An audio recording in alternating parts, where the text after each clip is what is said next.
बिजली चोर बहू। कहते हैं ना, बच्चों में संस्कार माँ बाप से ही आते हैं। पारुल की शादी के पहले से ही उसके मायके में अंधेरा होने से पहले, पारुल कहाँ है? जल्दी से स्टूल लेकर आ जा बेटा, वो तार भी ले आना, जल्दी कर। चारों तरफ अफरा तफरी का माहौल हो जाता है। कोई लाइट बंद कर रहा होता है तो कोई पंखा। पापा, मैंने सब रख दिया है और भाई और माँ ने सब बंद कर दिया है। आप जल्दी से पड़ोसियों के घर की बिजली की तार इस तार में लगा दीजिए। पिताजी वैसा ही करते हैं और जल्दी से सारे घर के लाइट के कनेक्शन पड़ोस के घर से आने लगते हैं। शुक्र है भगवान का कि 20 साल से बिजली का खर्चा पड़ोसी कर रहा है और उसे पता भी नहीं। चलो बच्चों, सारे घर की लाइट जला दो, रोशनी से नहा लेना चाहिए घर। बस सब फिर से काम पर लग जाते हैं। कोई लैपटॉप पर काम करता है तो कोई मोबाइल चार्ज, तो माँ इलेक्ट्रिक स्टोव पर खाना और पिता आराम से सोफे पर लेटकर टीवी के मजे लेते हैं। पापा कितने समझदार है ना माँ, इस तरह हम लोगों के घर का बिजली का बिल का खर्च तो 0 है, 0। वही पड़ोस के घर, न जाने क्यों शाम होते ही हम लोगों के घर की बत्ती कम हो जाती है और पड़ोसियों का मकान झगमगा जाता है। सब देश के राजनेताओं की गलती है जी, मैं तो सच्ची बोल रही हूँ। ये नेता ना किसी के सगे नहीं है। देखिए, अगली बार तो हम लोग दूसरी पार्टी को ही वोट देंगे। अरे वो तो पिछली बार भी किया था। 20 साल से 4 सरकार बदल चुके हैं हम लोग, लेकिन बिजली की समस्या वहीं की वहीं है। तुम कल ना भाभी से पूछना किस सरकार को वोट देते हैं जो शाम होते ही घर बिजली से नहा लेता है। अरे बहुत ही शरीफ लोग हैं, बेटी पारुल और बेटा हिमांशु। भाई साहब भी बिल्कुल उसूलों के पक्के इंसान है। ये चमक तो लगता है उनकी सच्चाई और नेक दिली की है। हाँ। तो तुम कहना क्या चाहती हो? मैं मक्कार हूँ, बेईमान हूँ, जो घर की चमक शाम होते ही कम हो जाती है? हैं? बड़ी आई भाई साहब की तारीफ करने वाली। जाओ जाकर चाय लेकर आओ। बीवी वहां से चली जाती है। अगले रोज पारुल को देखने लड़के वाले आते हैं। लड़की की माँ कहती है, अरे पारुल बेटी, क्या क्या गुण है तुम्हारे अंदर, जरा बतलाओ तो। बहन जी, जो सबसे बड़ा गुण है ना, वो तो है बचत का। मेरी बेटी बचत में उस्ताद है, अपने लिए जागरूक है, और हाँ, सबसे बड़ी बात है कि अपने हक की लड़ाई लड़ना उसे अच्छे से आता है। हक की लड़ाई? अरे कल को मुझसे ही ना लड़ने लग जाए। नहीं, हक की लड़ाई समाज में। उनके कहने का मतलब है कि मुझे समाज सेवा का शौक है। खैर, सास पारुल के गुणों से इम्प्रेस हो जाती है और पारुल की शादी राज से हो जाती है। शादी के 1 महीने बाद, माँ ये देख तो बिजली का बिल। अरे कितना आ गया? इस बार भी बजट बिगड़ेगा क्या ये बिजली के बिल के चक्कर में?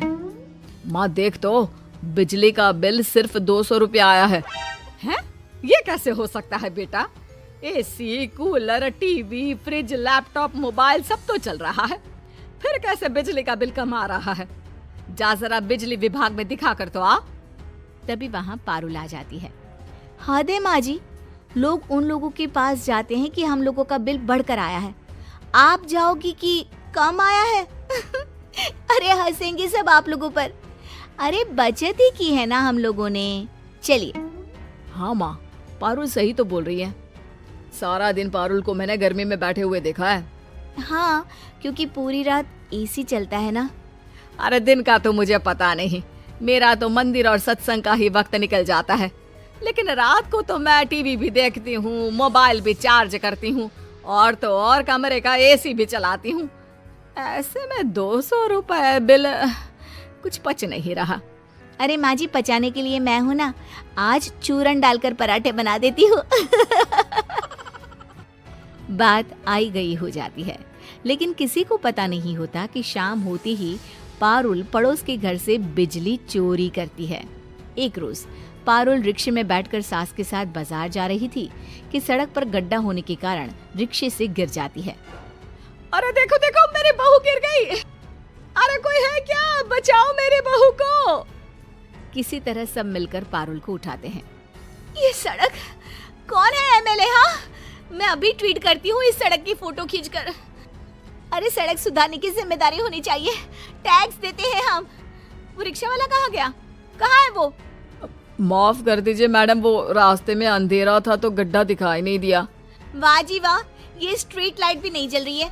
मैं अभी एमएलए को बोलती हूँ। बहू मंत्री के पास जाती है। अरे मैडम, ये तो बिजली विभाग की गलती है कि वो सड़क की बिजली क्यों काट रहे हैं। जाइए बिजली विभाग में कंप्लेन करिए। पता क्या है वहाँ का? शास्त्री भवन, कमरा नंबर 503। बहू अगले दिन शास्त्री भवन जाती है। कमरे नंबर 503 में जहाँ बैठा अधिकारी बहुत ही खड्डूस होता है। ये टूटी फूटी महिला कौन है? ये डॉक्टर का क्लिनिक नहीं है, बिजली विभाग का दफ्तर है, समझी? अरे तो मैं आपकी शिकायत लेकर आई हूँ। आम्बेडकर मार्ग की स्ट्रीट लाइट नहीं जल रही है। कल मेरा रिक्शा गड्ढे में गिर गया जिससे मुझे ये चोट आई है, समझे? इससे पहले कि कोई और गिरे, पहले तो लाइट लगाइए, और दूसरा लाइट क्यों नहीं है इसका कारण बताइए। अधिकारी को बहू की बात पर गुस्सा आ जाता है। वाह वाह वाह, अब आम जनता दफ्तर में घुसकर सवाल करेगी। अरे रमेश, जरा मैडम के घर का एड्रेस लेकर इनकी हिस्ट्री तो निकालो, अभी दे देते हैं इनके सवाल का जवाब। हाँ मैडम जी, पहले तो अपना नाम और पता लिखिए इस कागज पर, फिर आपको देते हैं जवाब कि वहाँ बत्ती क्यों नहीं थी। बहू सारा लेखा जोखा कागज पर लिखकर चली जाती है। अगले रोज, बहू, शाम के वक्त कौन आ गया, जरा देख तो। सामने बिजली विभाग के लोग खड़े होते हैं। अरे माँ जी, वही लोग आए हैं जिनके खिलाफ मैंने कंप्लेन की थी। माफी मांगने आए हैं क्या? नहीं, यहाँ छापा पड़ा है। आपके घर की तार पड़ोसी के घर पर लगी है। अब तो आप चलिए जेल। बहुत सवाल कर रही थी ना, जवाब वहीं मिलेगा। हाँ, नहीं नहीं, मुझे माफ कर दीजिए, मैंने तो बस वो गलती से।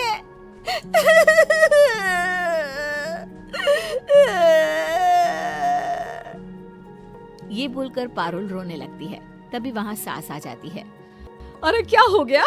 माफ कर देना, माफी मांगने आए हैं, तू क्यों रो रही है? वाह जी वाह, बहू शेर, सास सवा शेर। आप भी चलिए। चलिए? कहाँ चलिए, क्यों चलिए? एक तो आप लोगों की गलती से मेरी बहू गिर गई। शांत हो जाइए माँ जी, चुप हो जाइए। पर सास कहाँ चुप होने वाली थी। हाँ हाँ, और नहीं तो क्या, ऊपर से चलिए चलिए लगा रखा है।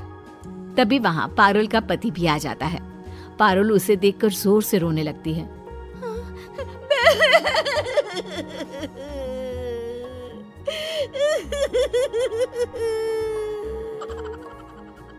अरे क्या हुआ पारुल, रो क्यों रही हो? और कौन है ये लोग? पारुल पति को सारी बात बता देती है। देखिए, अपनी बीवी की तरफ से मैं माफी मांगता हूँ। और पारुल, सच कहो तो तुम जैसे लोगों के कारण ही देश का बिजली विभाग घाटे में रहता है।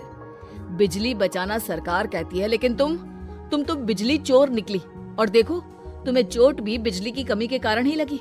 अब माफी मांगो इन लोगों से।